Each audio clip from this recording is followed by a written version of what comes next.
और भगवान के दास होकर के भगवान के नाम की इज्जत रखिए आप।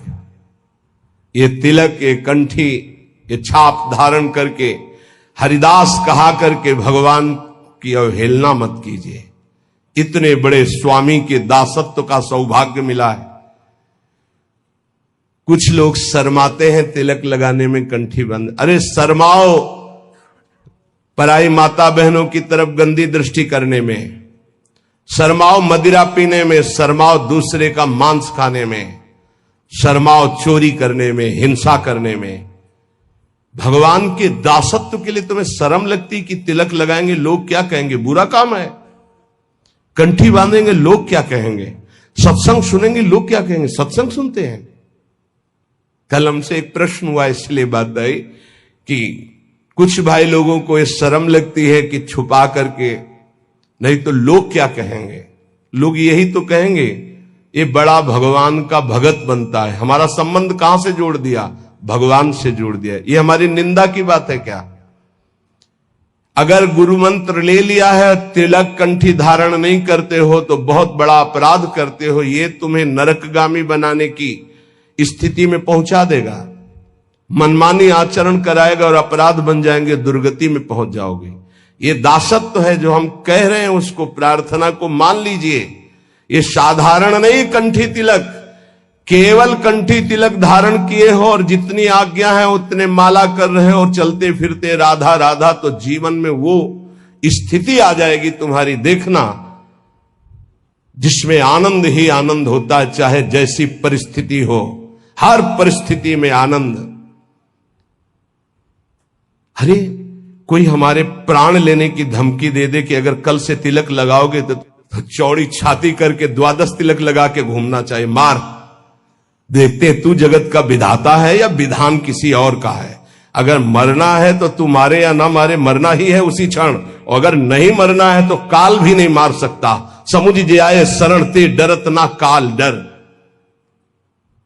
किसी के मजाक करने पर, विनोद करने पर तुम कंठी तिलक और माला छोड़ दो, लोग क्या कहेंगे।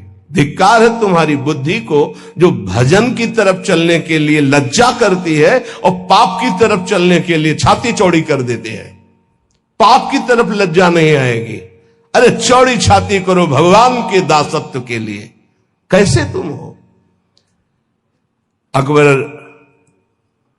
आगरे में आया करता था तो देखा जिधर दृष्टि डाले सब तिलक छापधारी राजा लोग बैठे। वो बादशाह था, दिल्ली में प्रधान पद पर बैठा हुआ। उस समय ऐसा था, छोटे छोटे राजा होते थे और उन सब का बादशाह स्वामी होता था, जैसे हर प्रदेश के मुख्यमंत्री और फिर राष्ट्रपति। तो देखा सब राजा तिलक लगा। मेरा फरमान सुना दिया जाए, जो कोई कल तिलक लगा के आएगा तो गरम लोहे से मस्तक दाग दिया जाएगा, मानो मृत्युदंड। अब सब थर्रा गए। बादशाह का फरमान वो तो लागू ही हो जाएगा। दूसरे दिन जितने और राजा थे सब कोई तिलक नहीं लगाए, कोई कंठी नहीं बांधे, मृत्यु का भय। हरिराम व्यास जी के शिष्य मधुकर शाह ने विचार किया कि गुरु प्रदत्त तिलक कंठी है, ये तो एक मुल्क का बादशाह है, अनंत ब्रह्मांडों के बादशाह का ये दासत्व परम सौभाग्य से मिलता है। आपको क्या पता, आपको ऐसा खिलवाड़ लगता है कंठी तिलक? ये खिलवाड़ नहीं है। मंगल सूत्र की महिमा तो सुहागवती ही जानती है ना। कुंवारी कन्या क्या जाने, जिसने वरण ही नहीं किया या व्यभिचार नहीं किया जाने, जिसने पातिव्रत ही नहीं धारण किया। ऐसे ही कुमार्गगामी क्या जाने सतमार्ग के इस कंठी तिलक का प्रभाव। तो क्या जरूरत है इसकी, अंदर अंदर भजन करो। ऐसे ऐसे भी बड़े कहने वाले आते हैं, क्या जरूरत है मांग भरने की, क्या जरूरत है सुहाग भरने की। ये वो बातें करते हैं जिनके धर्म नहीं है हृदय में। उन्होंने सोचा गुरु प्रदत्त तिलक कंठी और ये कह रहा है नहीं बांध के आना, तो मृत्यु स्वीकार, आज सभा में मरूंगा लेकिन कंठी तिलक नहीं उतार सकता। पहले तो अंगरखा पहन के जाते थे, तलवार लगी हुई, आज सब उतार दिया, केवल नीचे की धोती, द्वादश तिलक, तलवार खोस कर गए। सभा में वैसे तो जाके बंदगी की जाती थी, बिल्कुल बंदगी नहीं की, सीधे खड़े हुए। अकबर ने कहा कि तुमने फरमान नहीं सुना मधुकर शाह? खींच ली तलवार और कहा आपका फरमान एक मुल्क के बादशाह का है, मेरे गुरु का फरमान अनंत मुल्कों के बादशाह का ये दासत्व है, देखते हैं कौन आकर तिलक मिटा देता है। जैसे मानो भगवान नरसिंह का आवेश हो गया हो, सभा थर्रा गई। तत्काल अकबर ने कहा नहीं नहीं, बस मैं ये देखना चाहता था सच्चा तिलकधारी कौन, जय हो तुम्हारी मधुकर शाह। तत्काल बदल गया, जिस समय भगवद आवेश में उनका देखते हैं कौन। उन्होंने कहा कि आदेश करो। मधुकर शाह ने कहा आदेश नहीं, प्रार्थना निवेदन है, हमारे ब्रजमंडल में कभी भी कोई शिकार न खेले और इस ब्रजमंडल के अंतर्गत किसी के ऊपर कंठी तिलक पर कोई भी आपका फरमान न जारी हो। बोले स्वीकृत है। निष्ठा में सब कुछ होता है। बोले ऑफिस जाना है, कंठी तिलक बांध कर जाएंगे, वो ऑफिस में नौकरी में निकाल दिए जाएंगे। वाह, केवल अपने ही धर्म का त्याग करने पर तुम्हारा भरण पोषण होता रहे तो वही जीवन है क्या? ये तुम्हारी कायरता नहीं है अपने धर्म के प्रति? केवल शरीर पोषण के लिए अर्थ मिले, भोग वासना और धर्म का क्या महत्व रहा? हम अपने धर्म के लिए प्राणों को, अपने राष्ट्र के लिए प्राणों को समर्पित करें तो हमारी जय। ये सूकर कूकर भी उदर पोषण करते हैं, ऐसे अर्थ कमाकर उदर पोषण कर रहे हो और न धर्म न राष्ट्र, तो मतलब क्या रह गया? हरि को दास कहाए के गुनाह करे ना कोई। ये ध्यान रखना चाहिए। भगवान के दासत्व की इज्जत रखो। कंठी और तिलक लगाए हो, तुम कहां खड़े हो, तुम क्या बोल रहे हो, तुम्हारा आचरण क्या है, ये बहुत सावधानी से समाज देखता है। आपकी बात, आपका खड़े होना, आपका बैठना, क्योंकि आप हरि के बहुत बड़े के दास हैं, पार्षद हैं। तो संत महापुरुष जन कह रहे हैं भगवान के दास होकर भगवान की इस दासत्व की इज्जत रखो, मर्यादा रखो। तुम कौन हो? बोले हरि का दास हो। कहां खड़े हो? क्या कर रहे हो? क्या बोल रहे हो? क्या खा रहे हो? कौन सा आचरण कर रहे हो? उस समय सोचो मैं हरि का दास हूं, क्या ये उचित है करना? हरि को दास कहाई के गुनाह करे ना कोई, गुनाह करे ना कोई, जेही विधि राखे रहिए। दुख सुख कैसे पड़े केहू से तनिक न कहिए। बहुत महिमा की बात है। कोई भी ऐसी गलती न करो कि कोई हमारे भगवान को कोष दे। ध्यान रखना, तुम हरि के दास हो, बहुत बड़े स्वामी का ये चिन्ह है।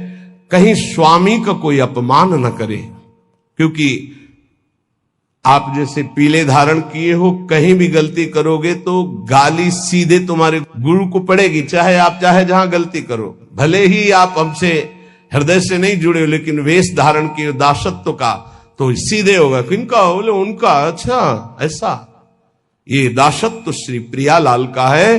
कह रहे गुनाह करे ना कोई और पलटू ऐसे दास को भरम करे संसार। भरम करे संसार होई आसन से पक्का। भली बुरी को कहे रहे सही सबका धक्का।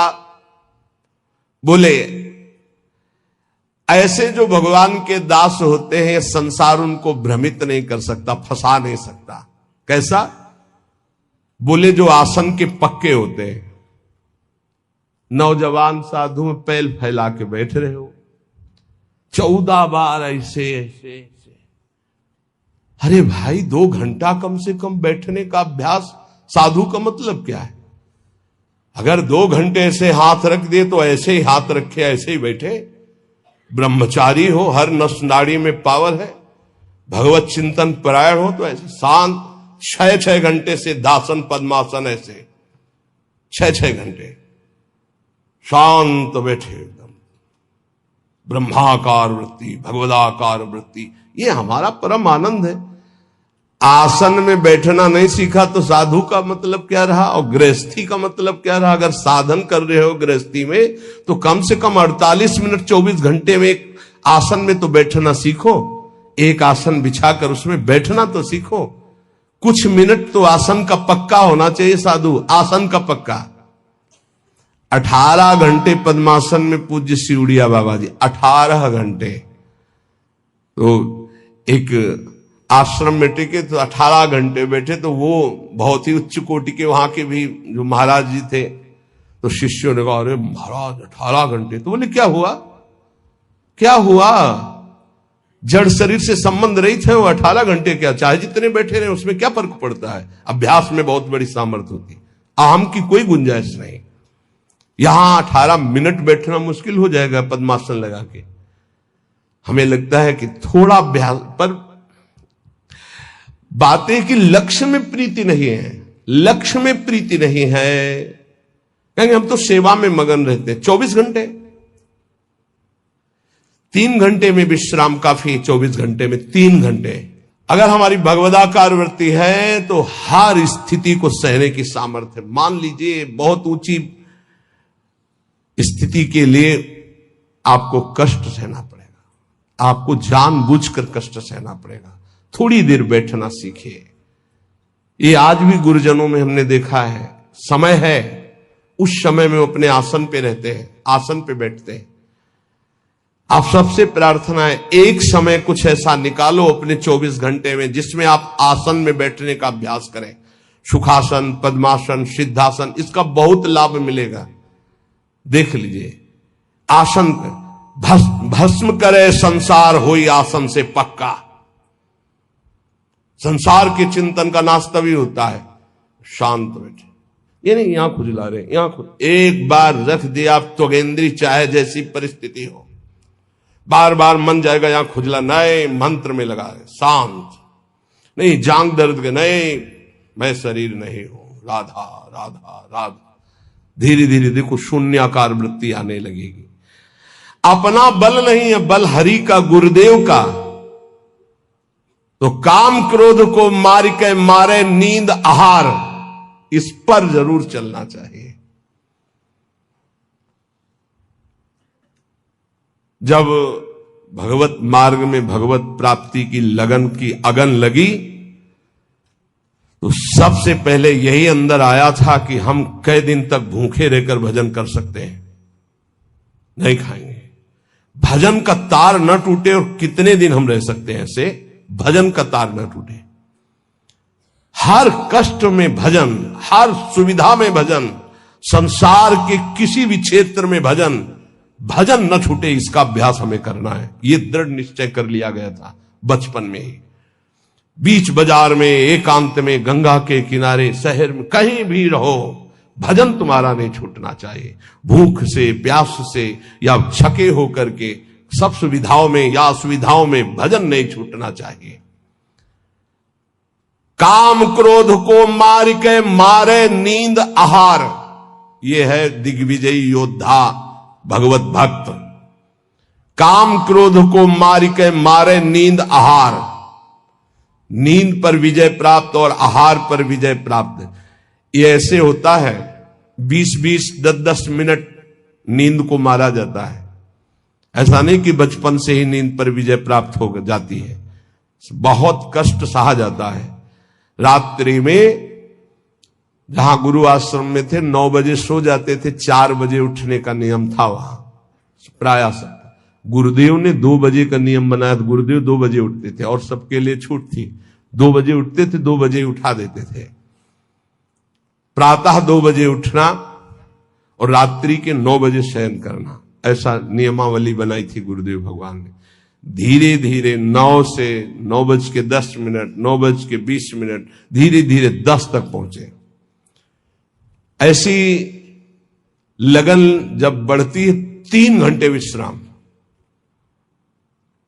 12, 1, 2, बस वही लीला यहां चल रही। जो अभ्यास दृढ़ कर लिया जाता है वो अभ्यास दृढ़ हो जाता है।